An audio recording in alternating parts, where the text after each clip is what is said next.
நம்ம ஏற்கனவே சொல்லியிருந்தோம், தலைவர் விஜய் அவர்களை ஒட்டுமொத்த அரசியல் களமும் எதிர்த்து நின்றுட்டு இருக்கு. யாருக்குமே பிடிக்கல, இந்த மனுஷன் வந்தது யாருக்குமே பிடிக்கல.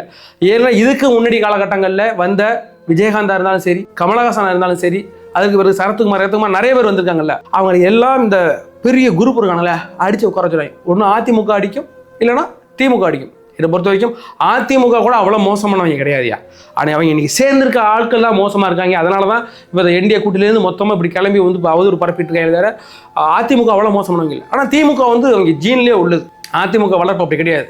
ஜெயலலிதா வளர்ப்பு, எம்ஜிஆர் வளர்ப்பு, இவங்க வளர்ப்பெல்லாம் பாருங்களேன், அண்ணாவுக்கு பிறகான வளர்ப்பு இப்போ எப்படிப்பட்ட வளர்ப்புன்னு. அதனால அவங்க அப்படிதான் இருப்பாங்க. இன்னைக்கு இதை உடைக்க வேண்டிய கட்டாயத்தில் இருக்கிறோம். ஏன்னு கேட்டீங்கன்னா, இன்னைக்கு விஜய் மீது இப்படி திட்டமிட்டு பரப்பப்படுகிறது இல்லை. எந்த நேரத்தில் எலெக்ஷன் டைமில் பரப்பிட்டு இருக்காங்க. மற்ற நேரம் நமக்கு பிரச்சனை இல்லை, நம்ம உடைக்கிறது சாவாசமாக இருக்கும், உடைச்சாலும் அப்படிங்கிறது. இதற்கு முன்னாடி இந்த ட்ரோன் ஷாட்டில் நீங்கள் வேணால் பாருங்க. இதில் இந்த ட்ரோன் ஷாட் வந்து நமக்கு இன்னொன்று சொல்லி கொடுத்துருக்கு, நமக்கு இன்னொன்று புலப்படுத்திருக்கு.